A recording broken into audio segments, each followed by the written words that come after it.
Hello and welcome to Nick V Uncensored. Today, we've got a special episode and we're going to talk about, it's a very short episode, but we're going to talk about a whistleblower exposes hidden layers of the global food system, rituals, frequencies, and forgotten truths. Now, I'm very happy to be back on YouTube, so I'm going to read out this disclaimer.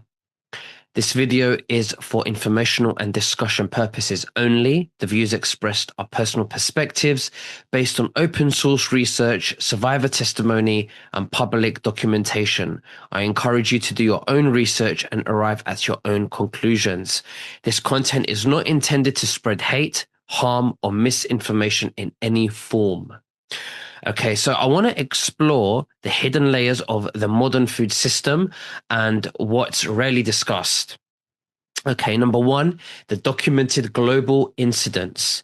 There have been confirmed reports of serious food violations in various regions, including unregulated street vendors, crisis zones and post-conflict areas, underground butchers, isolated contamination events in processed meat. Some of these cases have involved shocking materials. While rare and not part of the mainstream food system, they raise questions about oversight, ethics, and how little we truly know about the global supply chain. Multiple news sources and case reports document such events. We're not stating a global event, a global trend. We're investigating anomalies here. Number two, flavor science and cellular tech. There are real patents and partnerships where certain companies have used human cell lines, such as HEK293, derived decades ago from embryonic tissue to test or develop flavor compounds. These cells are not in the food, but they're used in R&D to simulate human receptors. Think of it as a biotech-assisted flavor programming. This practice has involved major food corporations and was quietly phased out or restructured due to public backlash. But the deeper question is, are we being subtle conditioned to accept technologies that blur the line between natural and synthetic, between human and product? Legal loopholes for biological material. There are materials legally classified for industrial use, including animal feed, pet food, fertilizers, food coloring.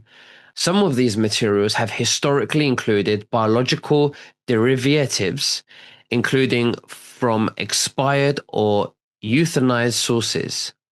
It's a gray area, but the legal structure allows for certain kinds of rendering that could include questionable input, especially in unregulated or overseas facilities. If animals eat it and you eat the animal, are you consuming it too?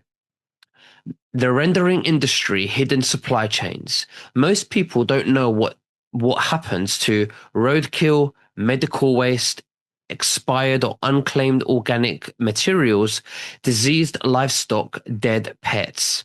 These are often processed through rendering plants, which convert waste into fat, oils, proteins, and additives used in fertilizers, animal feed, cosmetics, certain food additives labeled as natural. This is not conspiracy, it's industrial policy.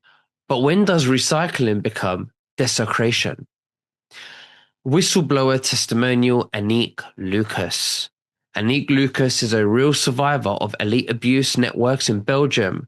She testified that she was trafficked as a child into occult circles involving powerful political figures and witnessed ritual abuse, consumption, and psychological torture. Her story is consistent with thousands of ritual abuse survivors worldwide, was backed by professionals, therapists, and researchers. She's been suppressed by media, ignored by authorities. She's described acts of inversion and deliberate consumption of innocence, life force, and flesh as a sacrament of control. Anik isn't alone. Others like Kathy O'Brien, Fiona Barnett, and Ted Gunderson have spoken out. Many were silenced, discredited, or much worse. We're not making claims, we're amplifying the voices of survivors.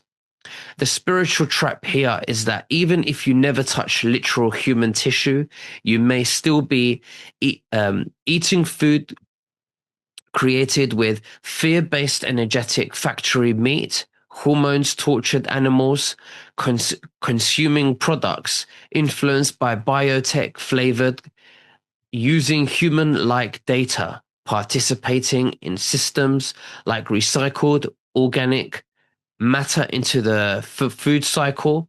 This is a frequency-based form of spiritual cannibalism, not flesh but resonance.